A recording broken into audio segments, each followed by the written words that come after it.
अमित शाह जी जिंदाबाद। आज ये ऐतिहासिक क्षण सरायबाड़ी के प्रांगण में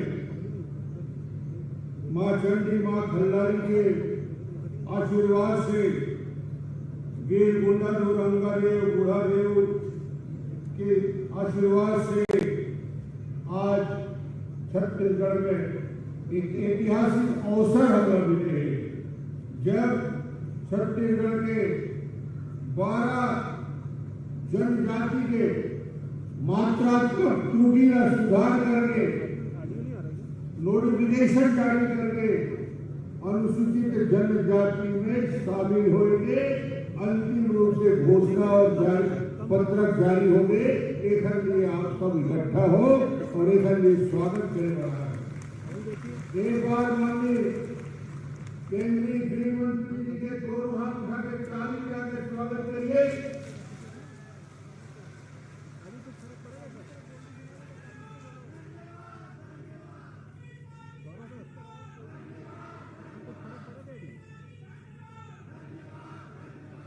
हिंदुस्तान की राजनीति में असंभव को संभव करने वाला, हिंदुस्तान की राजनीति में देश को दिशा देने के लिए बड़े से बड़े निर्णय लेने वाले अमित शाह जी आज सरायपाली की धरती में आए हैं। मैं उनका स्वागत करता हूँ और अभिनंदन करता हूँ।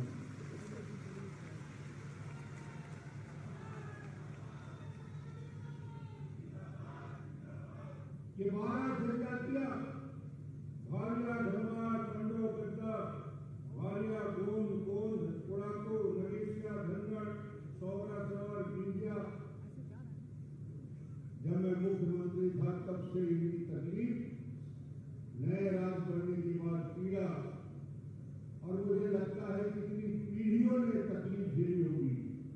और आज जब मैंने इस काम को लेकर समाज के प्रतिनिधिगण, हमारे सभी साथी पीएल सिदार जी, एनपी नयाजी, नेरोजी, जयदेव भोई जी, लालचंद जी, सुरेश सिक्का जी, पड़ेल जी, ये सारे हमारे वरिष्ठ कार्यकर्ता लगातार मेरे पास आए। मैंने इस विषय को माननीय गृह मंत्री जी के सामने रखा और उनको बताया कि आपने हिंदुस्तान की राजनीति में सारे असंभव को संभव किया है। हमारे छत्तीसगढ़ की 12 जनजातियों का समस्या का निराकरण चाहे घाटी के बाद से मिलेगा, ये रास्ता आपसे ही मिलेगा। उन्होंने कहा चिंता करने की जरूरत नहीं है डॉक्टर रमन, इस पूरी समस्या का निराकरण अगले होने वाले लोकसभा के सत्र में हम इसको प्रस्तुत करेंगे और लोकसभा और राज्यसभा में मंजूरी दिलाएंगे। और आज मंजूरी दिलाने के बाद सरायपाली की धरती में माननीय गृह मंत्री जी आए हैं। ये मैं कहना चाहता हूँ, आपकी इतनी बड़ी समस्या, इस समस्या को जूझते हुए मुख्यमंत्री के नाते में आपकी समस्या को 2003 से लेकर उससे हमने तत्काल अस्थायी व्यवस्था किया था। जो मूलभूत सुविधाएं हैं, नोटिफिकेशन तो जारी नहीं हो सकता था, अनुसूचित जनजाति के सूची में जोड़ा तो नहीं जा सकता था, मगर उस मूलभूत सुविधाएं देने का काम एक पत्रक के माध्यम से राज्य सरकार ने किया और बच्चों को सुविधा देने का काम हम लोगों ने शुरू किया। आज उसकी पूर्णाहुति हो चुकी है। आज ये पूरा काम पूरा हो चुका है। मैं इस पूरे जो बड़ा आपके जीवन में परिवर्तन आया है, आपकी पीढ़ियों के लिए सुधार भी है, उसके लिए भी हमको धन्यवाद देना है। माननीय गृह मंत्री जी के साथ साथ इस देश के यशस्वी प्रधानमंत्री नरेंद्र मोदी जी का भी धन्यवाद करना पड़ेगा, जिन्होंने त्वरित निर्णय लेकर इस काम को करने में निर्देशित किया। राष्ट्रीय अध्यक्ष नड्डा जी ने भी आप सबसे मुलाकात के बाद माननीय प्रधानमंत्री जी और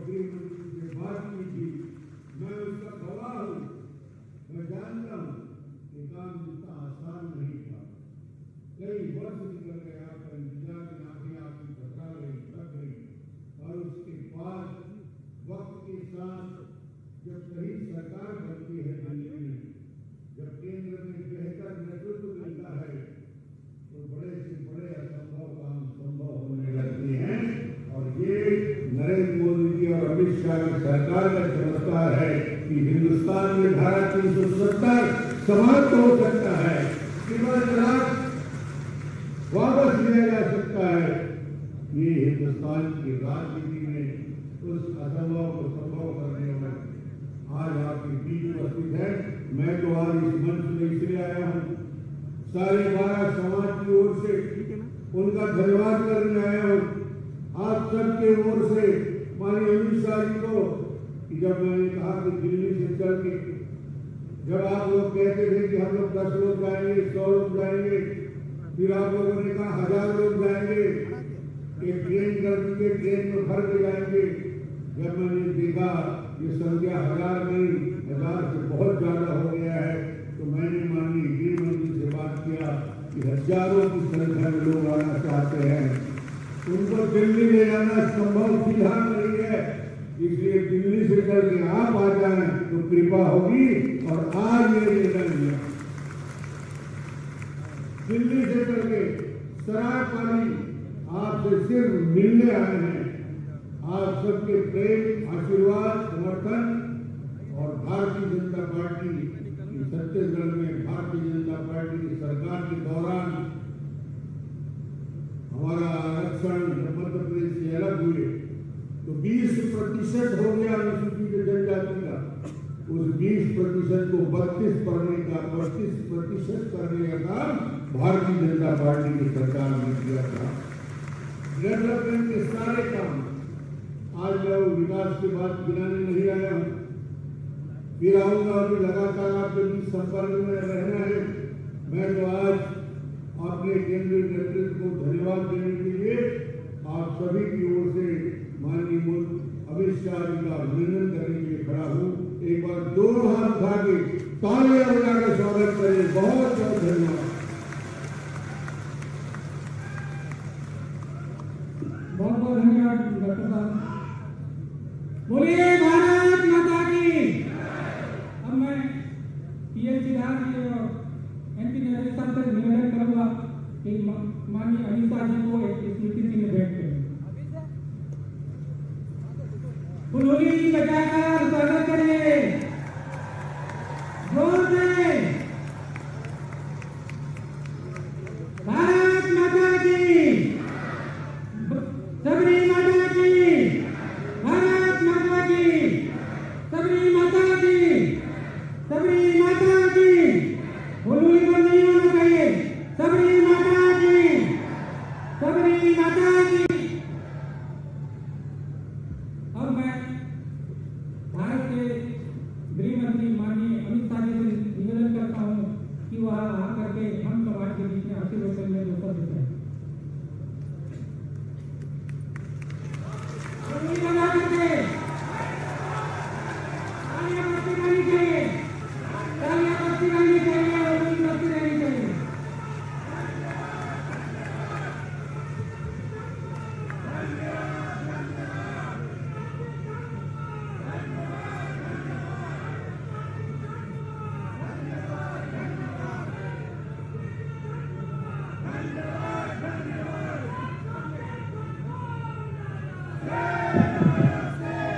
मेरे साथ बोलिए भारत माता की।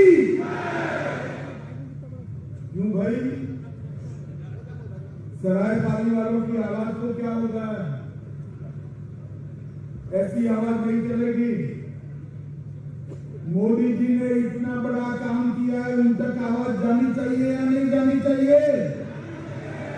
जरा जोर से बोलो, जानी चाहिए या नहीं जानी चाहिए? तो मेरे साथ दोनों हाथ उठाइए, उठाइए दोनों हाथ। यहां पर भाजपा सरकार बनाने के निर्णय की मुट्ठी पीछे और प्रचंड आवाज से बोलिए भारत माता की। मंच पर उपस्थित भाई, अब बैठ जाओ, ओ बैठ जाओ, ओ बैठ जाओ। मंच पर उपस्थित छत्तीसगढ़ के पूर्व मुख्यमंत्री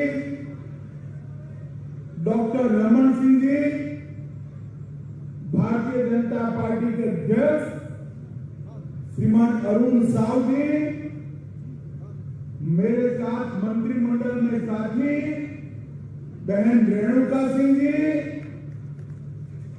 सांसद महासमंद श्रीमान चुनीलाल साहू जी, सांसद राज्यसभा उड़ीसा से आज यही समाज के उत्सव में शामिल होने के लिए आए हैं भाई श्री निरंजन बसी जी। निरंजन भाई खड़े होइए, ताली बजाओ निरंजन भाई के लिए। आज जिनके निमंत्रण पर मैं आया हूं, सब खड़े होना। भाई श्री प्रेमदास सीधा जी, ताली बजाओ भाई। जयदेव भोई जी, एनपी नेहरू जी, डॉक्टर हेमंत गोई, केदार कश्यप जी, बहन सरला जी, महेश गांगड़ा और अलकाबेन चंद्राकर जी। और आज जहां तक नजर पड़े वहां तक मेरे आदिवासी भाइयों के बूंद ही बूंद दिखाई पड़े हैं। सभी मेरे आदिवासी भाइयों बहनों, आप सभी को राम राम, जय जोहार। सबसे पहले मैं मां दंतेश्वरी, बड़ादेव और बुढ़ादेव के चरणों में प्रणाम कर मेरी बात की शुरुआत करना चाहता हूं। मैं जब यहां आया हूं तब शहीद वीर नारायण सिंह और शहीद गुंडाधुर की भूमि के वासियों को भी प्रणाम करना चाहता हूं। और मैं जब यहां आया हूं तब छत्तीसगढ़ से लेकर गुजरात के सभी आदिवासी भाइयों बहनों के मन में जिस मां सबरी के लिए बहुत श्रद्धा है, वो राम भक्त मां सबरी को भी प्रणाम कर मेरी बात की है।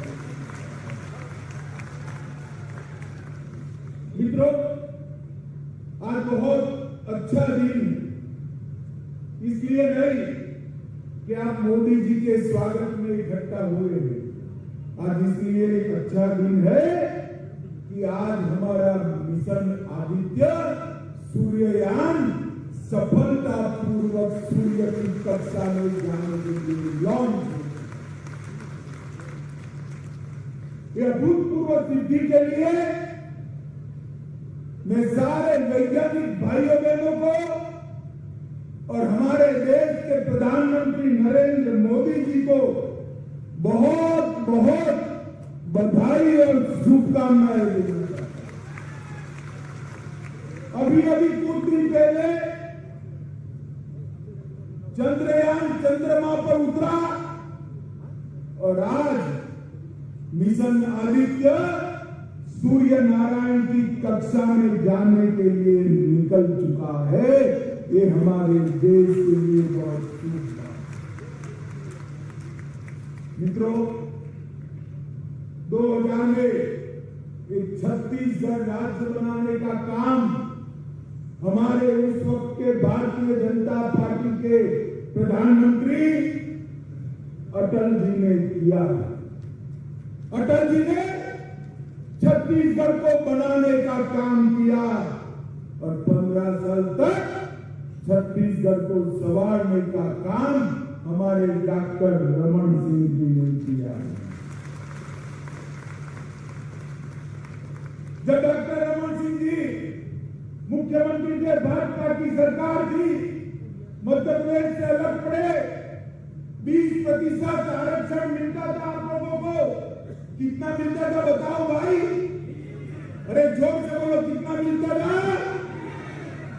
रमन सिंह ने 20% को बढ़ाकर 32% आरक्षण करने का काम आदिवासी के लिए। और मैं पूछना चाहता हूं, आज राहुल बाबा आए यहाँ पर, कुछ न कुछ बोलकर जाएंगे यहां से। राहुल बाबा, आपने छत्तीसगढ़ के मेरे आदिवासी भाइयों को क्या दिया, इसका हिसाब जरा मेरे आदिवासी भाइयों को दीजिए। आपकी ये भ्रष्टाचारी सरकार, परिवारवादी सरकार, जातिवादी सरकार मोदी जी को आदिवासियों के काम नहीं करनी।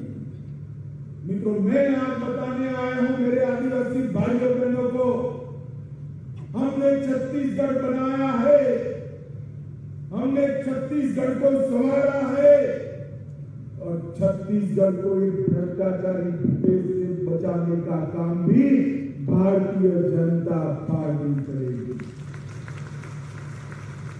किसानों को 14% ब्याज कांग्रेस के समय में लगता था,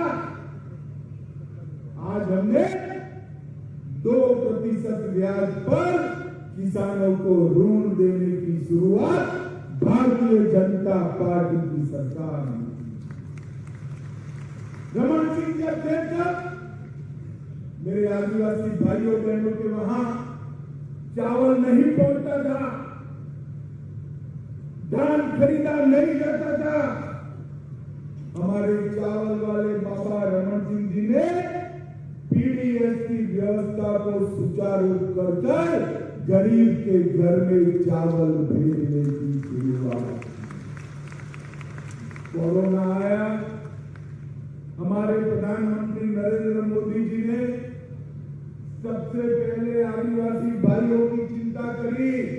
भाइयों बहनों बताओ, दोनों टीका आपको लगाया है या नहीं लगाया है?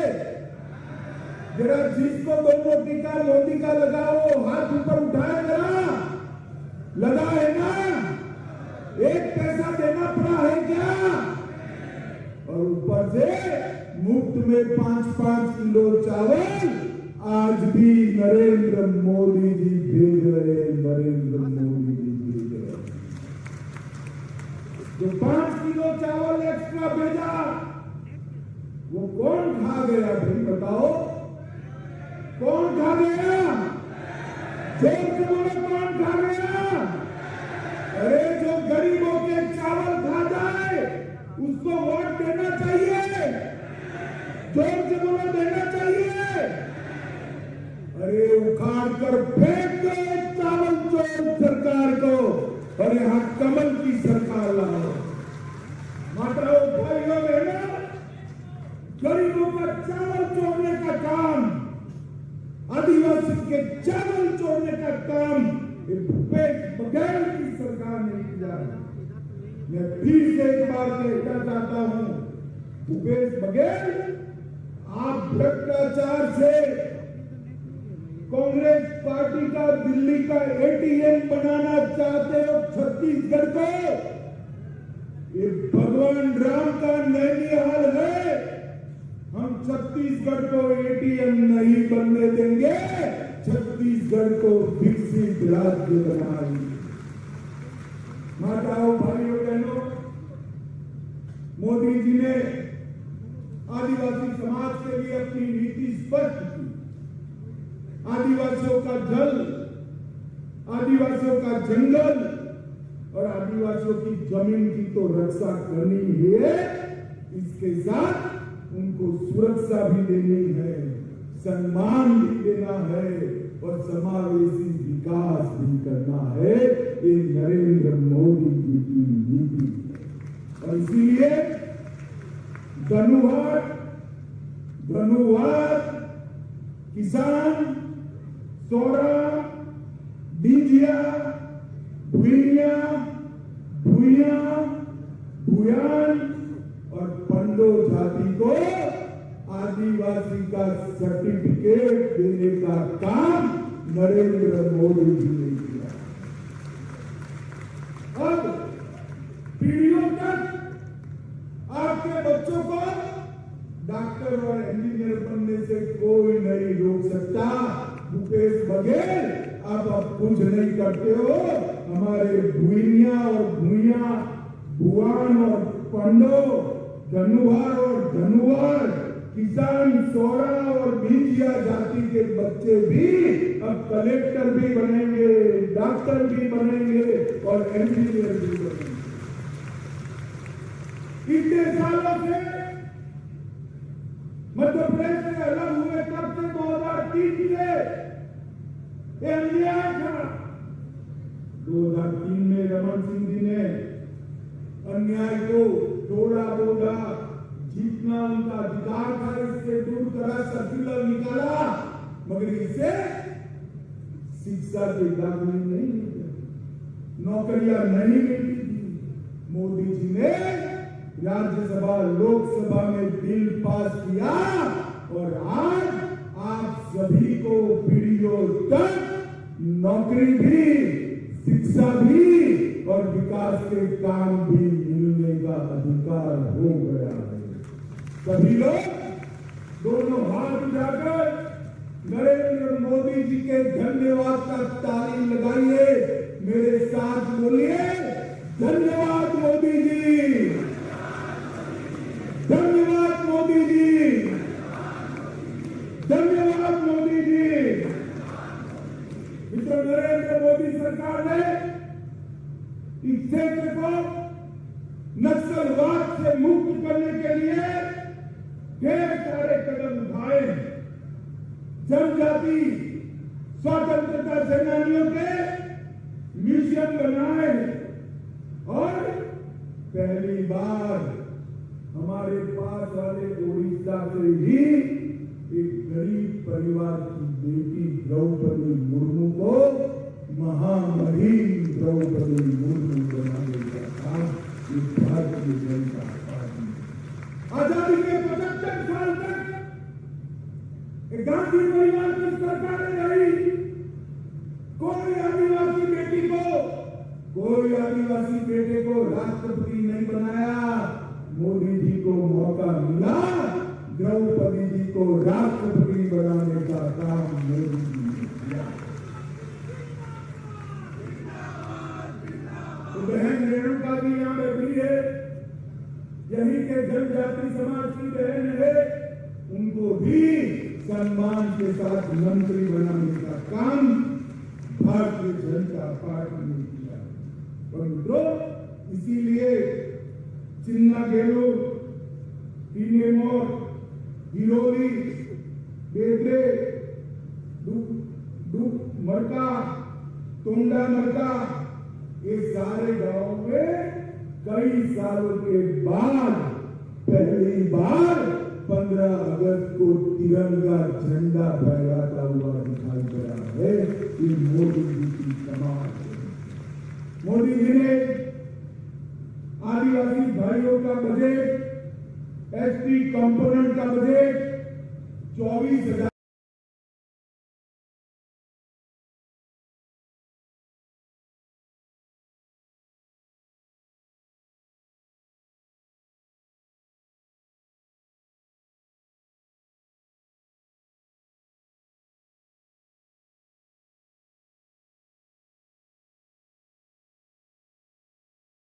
करोड़ कांग्रेस छोड़कर गई।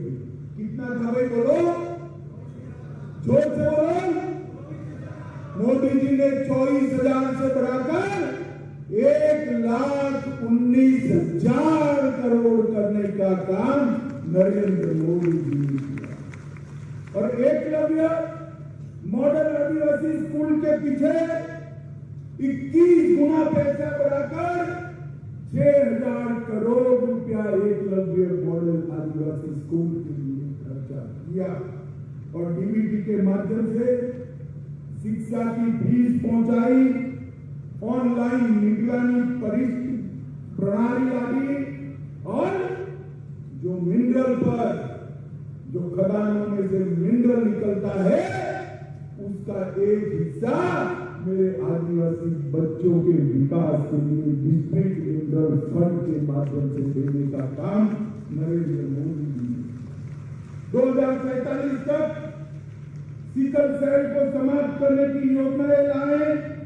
और हमारे जब रमन सिंह जी थे तब ढेर सारे आदिवासी विकास के काम रमन सिंह जी ने किए थे।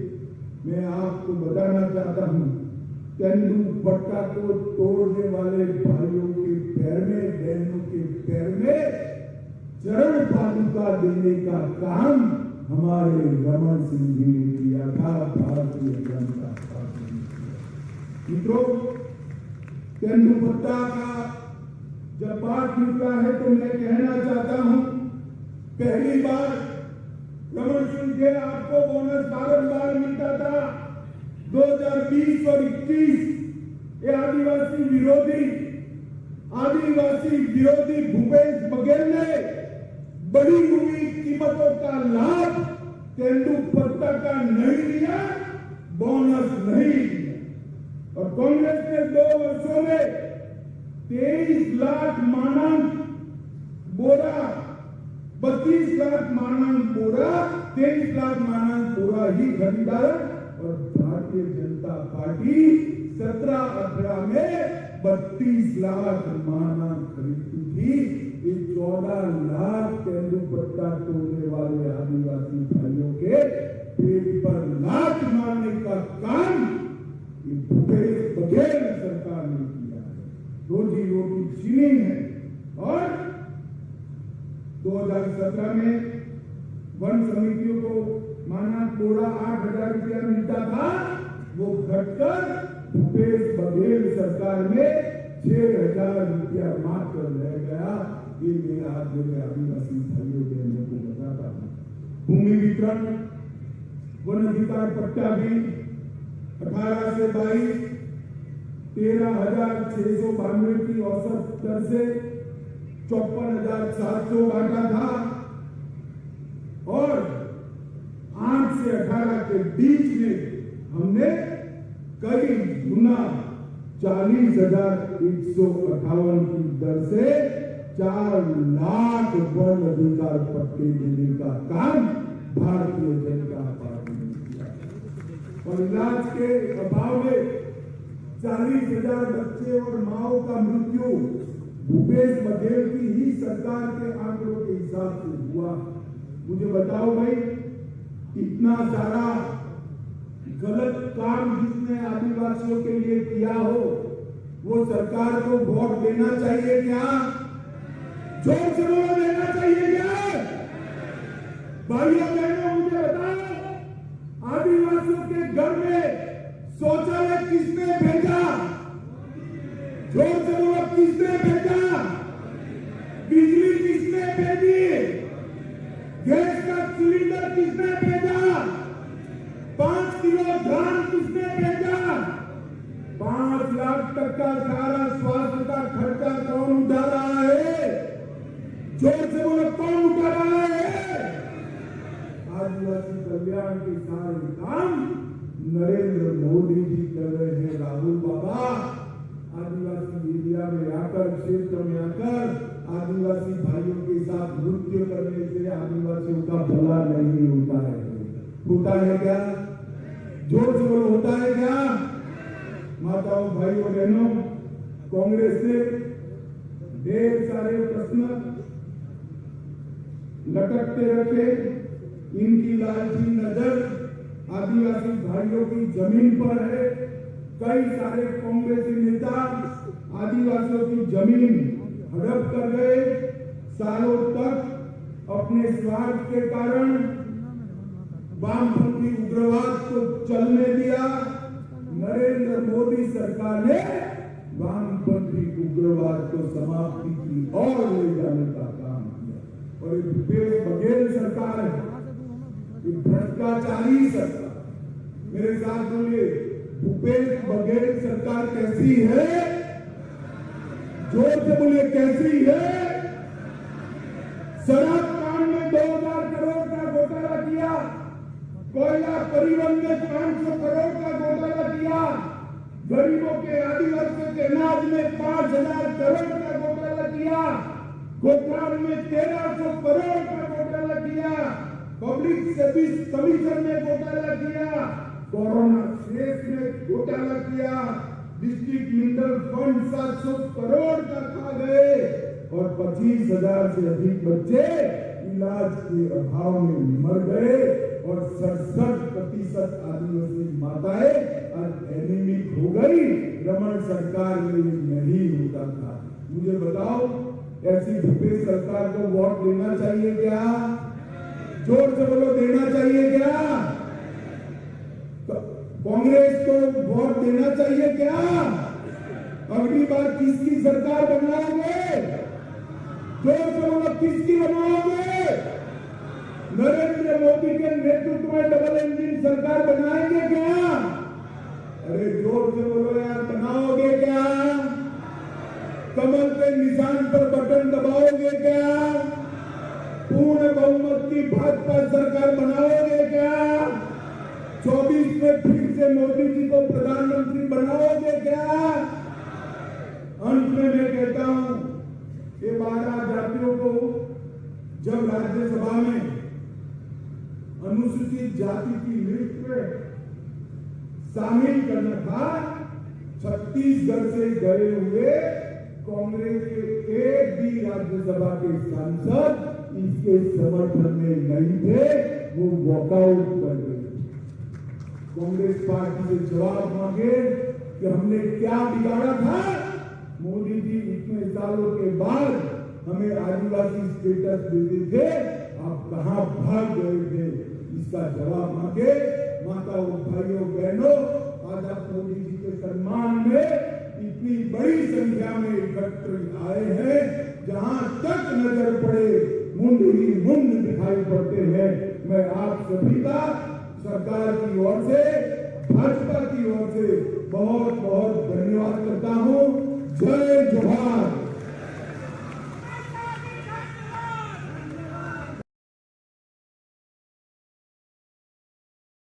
Highest paid entry-level job in the world is not of a product manager or a software developer or a data analyst. Right now in 2023, the highest paid job is of a prompt engineer. A prompt engineer is basically a person who has the art of communicating with generative AI tools like ChatGPT, Midjourney and others. If you want to learn all of this, join me for my certified 3-hour ChatGPT and AI tools workshop. Hi, my name is Z10 Shah. I'm a certified trainer by Microsoft, which is the biggest investor of ChatGPT. I'm also the CEO of Skill Nation, where we have already helped over 24,000 job professionals just like you master AI tools.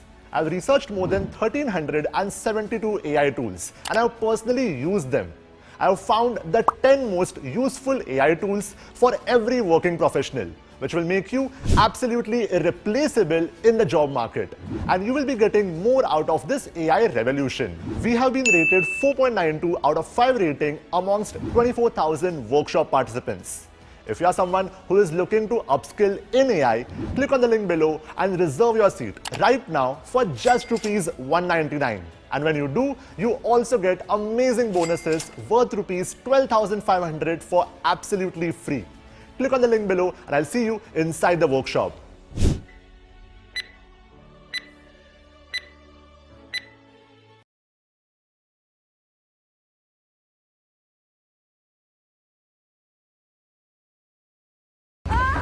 We flew over the clouds and into the sunrise. Then Nanny took us into the future. Do you believe it?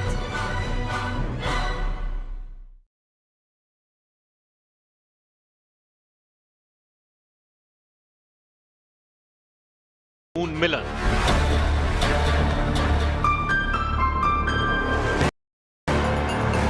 One small step for Vikram. One giant leap for India. Team Chandrayaan 3 is calm and confident.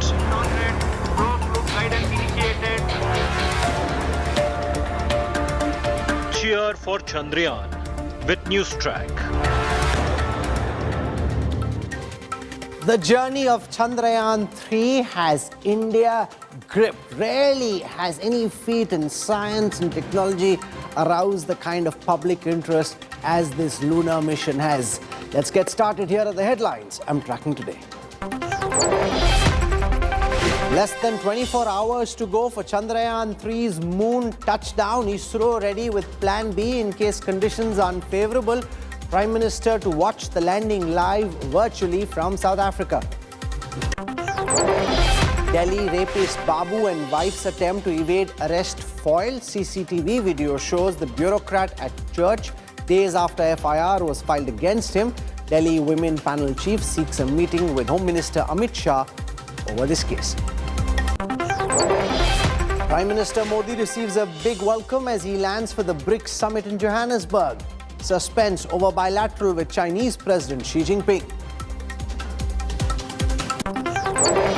Superstar Rajnikant defends his gesture of bowing to touch UP Chief Minister Yogi Adityanath's feet, says it's a habit. Congress mocks the Rajni Yogi meet, calls it a courtesy call to the next PM.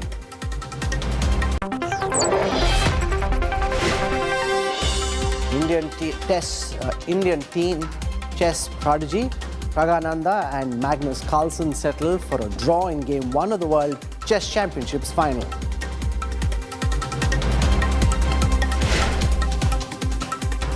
India is at the edge of its seat as the final countdown begins to the landing of Chandrayaan 3. The Vikram lander now just 25 kilometers away from the surface of the moon.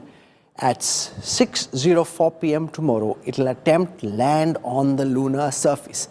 ISRO says so far the mission fully on track, all systems are working properly, but just in case conditions tomorrow are not ideal, ISRO says they have a plan B ready.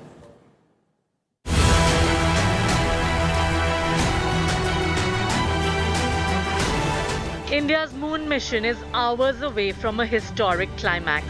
Chandrayaan's Vikram lander is approaching the moon rendezvous. Saying hello to Chandrama, snapping breathtaking images from close vicinity, showing moon in all its glory, with details of the unexplored far side, complete with billion-year-old craters. Indian Space Agency asserted that the mission is fully on track. The system is undergoing regular checks to ensure a smooth touchdown. It is almost similar to what we designed or developed for Chandrayaan 2, except for instead of orbiter now, because orbiter is anyway working fine and it is still useful and it is giving a lot of important data which will be utilized for Chandrayaan 3 landing also. So we decided that orbiter will be replaced by a propulsion module, which duty is to take it to the orbit of moon surface. ISRO is not taking any chances, especially after crash of the Russian moon mission. Keeping another landing site ready for Sunday touchdown if parameters aren't ideal on Wednesday. Former ISRO chief K. Sivan broke down the final maneuvers moments before the planned touchdown. First of all, Luna mission failure and this one, they are not related. Luna actually that is have its own system, its own the sensor, thrusters, and it may have its own characteristics. But we have our own system, our own thruster, our own sensors, which it has been functioning very nicely and without any problem. And till now we are achieved what we want in a perfect way. And I am sure that this will repeat on 23rd also. So we will get a good landing, and we are not getting disturbed by the Luna 25 failure. They are not related. They are not a similar system. They are different system. Okay. So we are confident that we will be able to achieve without any problem.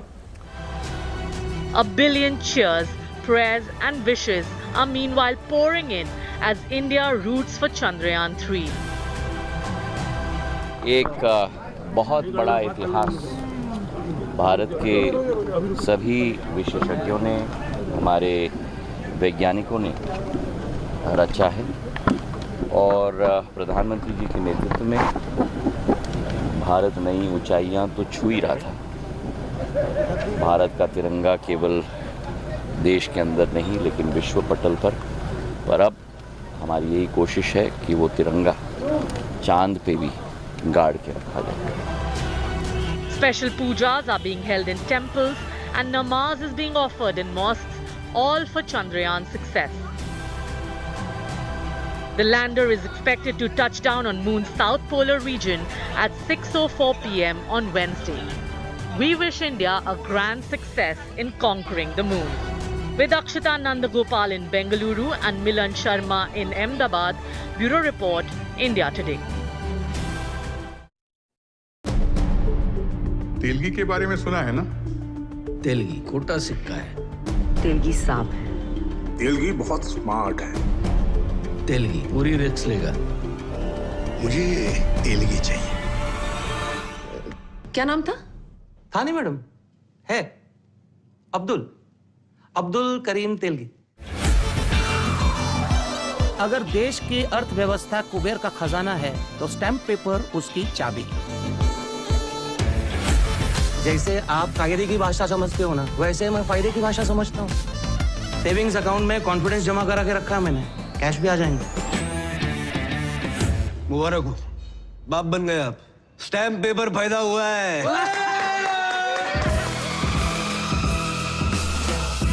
जिस दिन आपने सामने वाले की जरूरत समझ ली, समझ लो आपने धंधा समझ लिया। सरकार द्वारा अधिकृत स्टैम्प पेपर्स अपराधियों के हाथ में कैसे आ सकते हैं? This is a scam. Total क्या है? 30,000 crore. Arrest Abdul Karim Telgi now.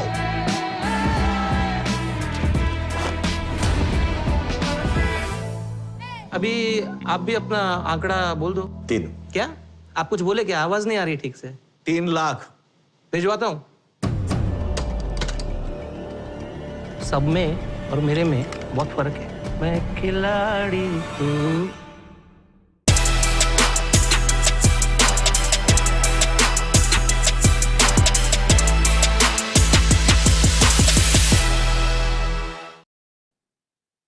Joining me on this special broadcast are two of the legends of Indian space research. I am joined by Y.S. Rajan, distinguished professor, ISRO, former scientist, Padma Shri awardee, close aide of the former president, Dr. Kalam.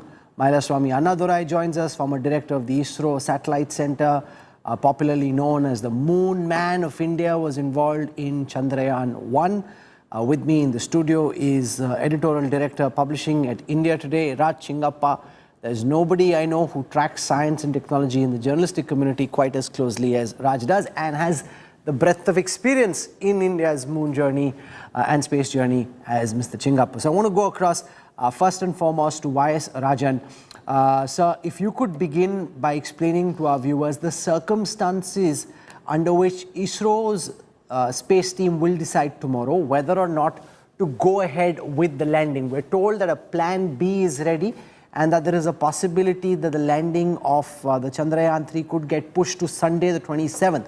So what are the kind of conditions that ISRO scientists will be looking out for, which will help them determine whether to go for that attempt at a soft landing or to delay it till Sunday? See, this is a question on which I won't be able to answer anything substantively truthfully, because as of now we are going by the same thing what is going on the scheduled time. 5:47 goes into the autonomous landing system, and then 6:02 or 6:03. Maybe since you have got another, maybe you may be able to say something, but I wouldn't like to venture into saying something. I respect that. By all means, yes, it appears that it will land on very correctly on time. Okay, you're saying you think chances of a landing being attempted as per schedule are higher. Mailaswamy Annadurai, as the Moon Man of India, could you explain, sir, the circumstances which will be involved in determining whether to go ahead with that landing to try and do what no country has pulled off so far, or to push it till Sunday? Yeah, if you look at that, every launch, even the rocket launch, has its own the countdowns for the targeted launch date, and depends on 36 hours before, 48 hours before. You would have seen that PSLV, GSLV launches, and that means every second ticks. We have the host of the parameters to be verified, host of the activities to be verified, not only on the hardware which is sitting on the launch pad, as well as the ground systems sitting in Sriharikota, as well as the down-range ground systems, communication channels, radar systems. I think the host of the things needs to be verified, including communication links. I think host of the things needs to be verified. And each one has been identified responsible people. They will do it, and they will report back to the Launch Authorization Board, and Launch Authorization Board tells, yes, you can go for the targeted rate, whether all systems are ready. I think the process is going on, and that I think we have to wait and see what finally, because this countdown, it also gives a room for the possibility if something is abnormal you are seeing, possible room to correct also. I think we have to keep in mind that also. Keeping in mind, I think we have to keep the fingers crossed until the tomorrow, like Launch Authorization Board, the Mission Management Council will look at all the responsible people, whomever they have done, and their reports, and accordingly will go. And you would have seen even the launch time before go is given by the mission director. Each one of the stations giving green. Then only looking all the things put together, only the so-called launch takes place. And it's no difference when you are going for the soft landing is concerned. All the systems on the lander, the software, the hardware systems, and the ground systems, and the ground communication from the lander all the way to the Earth, both directly to the Earth and as well as through Chandrayaan-2. I think host of the thing, and two-way communication, and what all programs we uploaded here, whether it has normally be downloaded and read thoroughly, whether not even a single bit has an issue. Okay. Then only will go. So Rajchingappa, what would be going through the minds of our scientists? Because an India-Pakistan cricket match during a World Cup is pressure. This, I just get the feeling, is infinitely more pressure than an India-Pak cricket game. And these are men of science, and there are these namazis and these pujas, havans happening all over the country. How does it play on their psyche? Does it at all? No, I was speaking to Dr. Somnath, the chairman of ISRO, yesterday.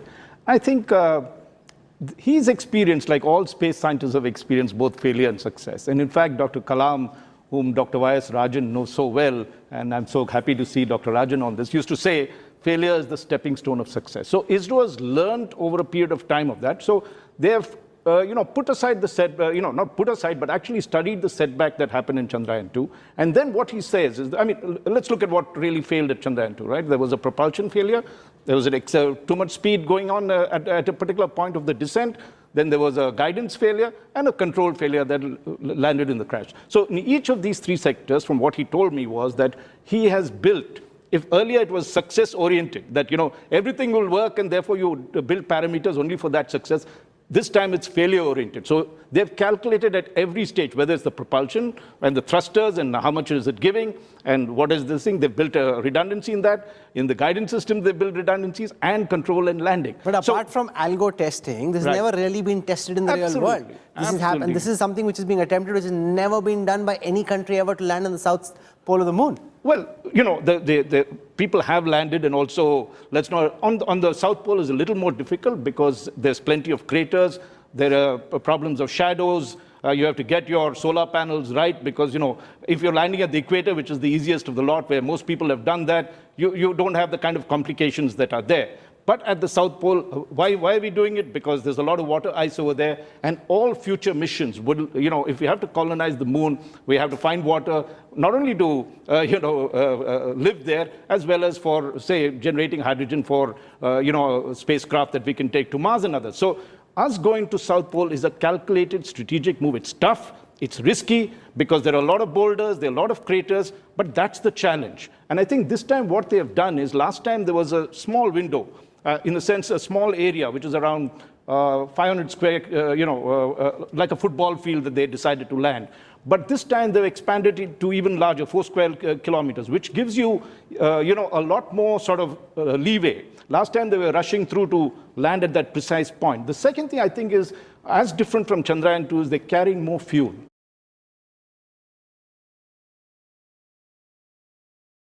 के प्यार का त्योहार रक्षाबंधन को यादगार बनाने के लिए बहन भाई की पसंद की राखियां खरीदना चाहती है।